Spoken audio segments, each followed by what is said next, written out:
కూటమి ప్రభుత్వం వచ్చింది కదా! ఎలా వరకు పని చేయబోతుంది అనుకుంటున్నారు? కూటమి ప్రభుత్వం వచ్చింది 2 రోజుల నుంచే మీకు అవగాహన అయ్యి ఉంటది.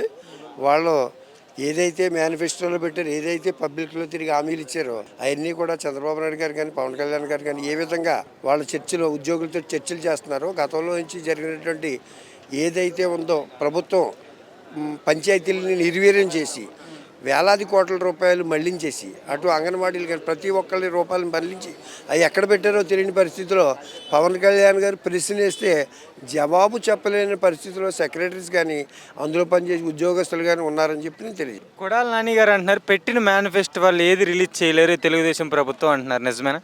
కొడాల నాని గారు, జగన్మోహన్ రెడ్డి గారు మేనిఫెస్టో పెట్టి ఇంట్లో కూర్చున్నారు. ఎక్కడ కూడా సచివాలయానికి ఎప్పుడైనా మన జగన్మోహన్ రెడ్డి గారు వచ్చి ప్రెస్ మీట్ 5 సంవత్సరాలు ఎప్పుడైనా ప్రెస్ మీట్ పెట్టారని మీకు తెలుసుండి.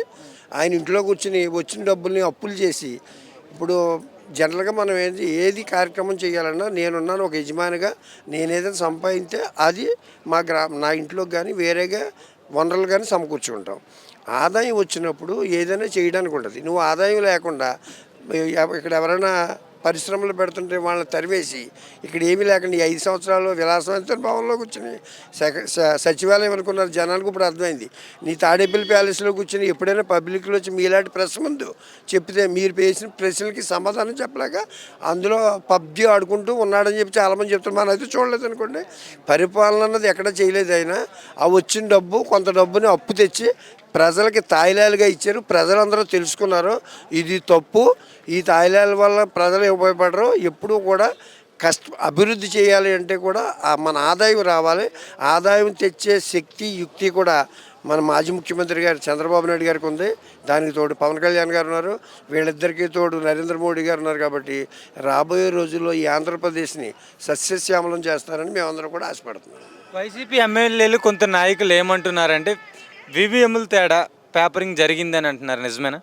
మరి 151 వచ్చినప్పుడు మరి ఈవీఎంలు తేడా లేదు. నేను ఓటేసి వచ్చాను. నా ఓటు నేను ఫ్యాన్కి వేసుకున్నాను. అది సైకిల్కి పడి ఉంటే నాకు ఆవేళ తెలుసును. నేను ఫిర్యాదు చేద్దాను కదా అని చెప్పి ఈయన పబ్లిక్లో నా దగ్గర కూడా ఉంది. అది ఆయన వాయిస్ ఇచ్చారు 2019లో. మరి నువ్వు వస్తే నీకు 151 వస్తేనేమో న్యాయంగా జరిగినట్టు, ఎదటోళ్ళకి 164 వస్తే అన్యాయంగా జరిగినట్టు. ఇది ఎక్కడ ఫిలాసఫీ అంటే సార్?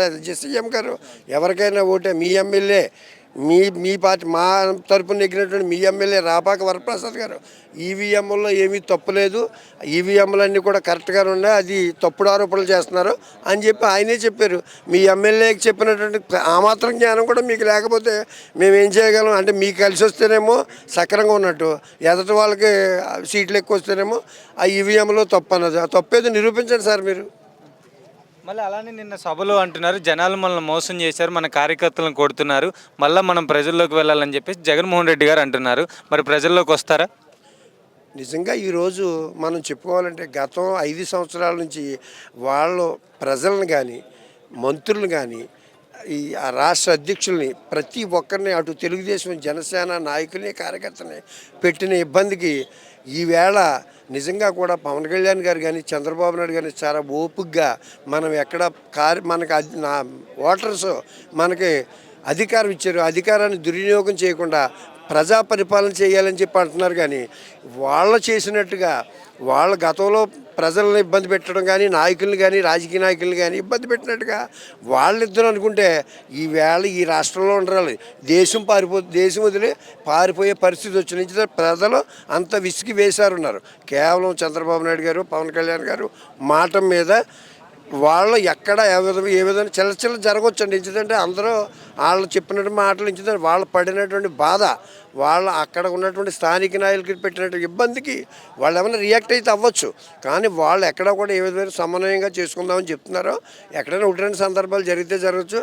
నిజంగా కూడా మీరు చేసినట్టుగా ఇప్పుడు అధికారంలో 164 సీట్లు నెగ్గినట్టు ఈ ప్రజలందరూ చేస్తే మీరు ఈ ఆంధ్రప్రదేశ్లో కాదు ఎక్కడ ఉంటారో మీకు తెలియదు.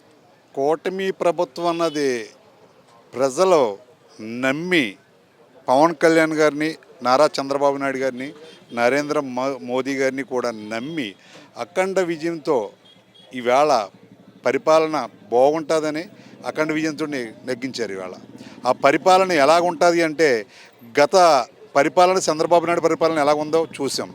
అలాగే పవన్ కళ్యాణ్ గారు నీతి నిజాయితీతో 10 సంవత్సరాల ప్రజల తరపున ఈ రాష్ట్రంలో ప్రతి సమస్య మీద గళమెత్తి ఈ జగన్మోహన్ రెడ్డి ఈ 5 సంవత్సరాలు చేసిన అరాచకం విషయంలో ప్రతి సమస్యని వెలుగులోకి తీసుకొస్తూ ప్రజలకు సేదోడు ఓదోడుగా ఉంటూ అలాగా ఆ 10 సంవత్సరాలు కూడా ఆయన నిజాయితీగా ఉంటూ ఈ రోజుని ప్రజలను నమ్మకం కలిగించే విధంగా అతని ప్రవర్తన ఉంది కాబట్టే ఈ రోజుని ఈ కూటమికి ఈ విజయానికి అసలు పునాది ఈ పవన్ కళ్యాణ్ గారు అని చెప్పి మీ మీడియా ద్వారా ఈ ఆంధ్రప్రదేశ్ ప్రజలందరికీ కూడా తెలియజేస్తున్నాను.